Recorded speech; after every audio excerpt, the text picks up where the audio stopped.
Well, shaking folks, back with another reaction, back with some more Caro Emerald.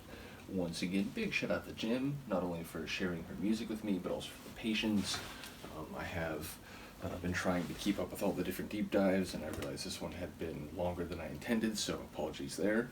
But we're up to the penultimate tune on her debut album as Caro Emerald. Again, at some point I'd like to listen to the Jordan as well, but yeah, the penultimate tune on this album is called A Night Like This.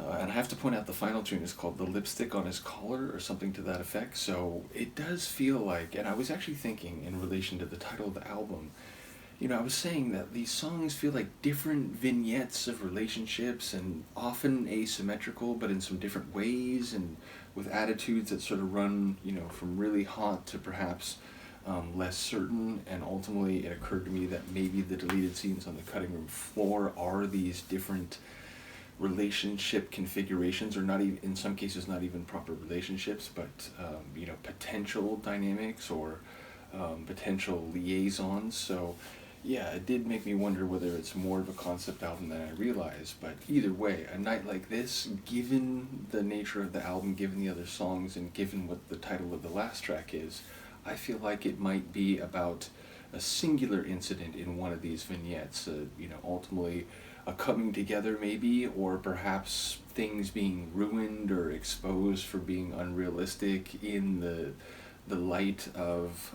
A Night Like This. So my inclination would think it would be more positive, or at least the potential for a positive connection, maybe the culmination of the forces that have been at work leading up to it, but ultimately, you know, it could be very emotionally different than that. So let's find out. This is Caro Emerald. The track is A Night Like This, and it's from the 2010 debut album, Deleted Scenes from the Cutting Room Floor.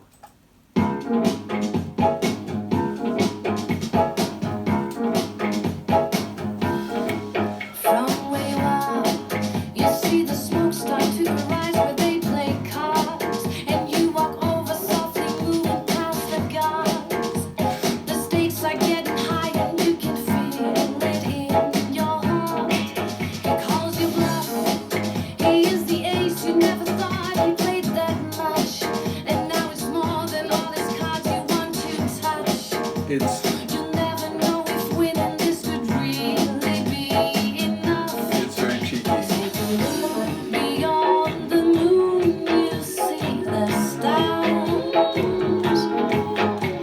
And when you look Consult your local around, conditions. you know the room by heart.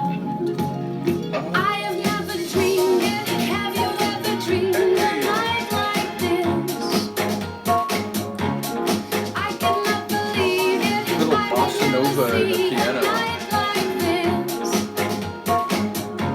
When everything you think is incomplete starts happening and you are cheek to cheek.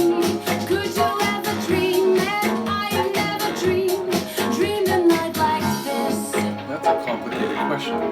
How many times have I been waiting by the door to hear these chimes? It's To like- hear that someone debonair just arrived and open up to see my world before my eyes. That silhouette creates an image and a Oh, I night hear I you, can't Sax. forget. It has the scent of something special, I can't rest. If I resist temptation, oh, I know for sure that I will lose the bet.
another one that mixes that classic, oldie-timey feel with a bit more modern sonics, a really groovy beat. I was thinking, and I sort of cut myself because I didn't want to step on the lines, but so many of her tracks, there's been one or two exceptions, but so many of her tracks are that, like, walking down the street with swagger and style type of feel. They just make me want to, like, you know, engage or embrace the aesthetic, the oldie time vibes, put on like an old style suit and just, go to a jazz club or something. It really like has that atmosphere, not just in the sonics, but like the visuals that it's making me think of.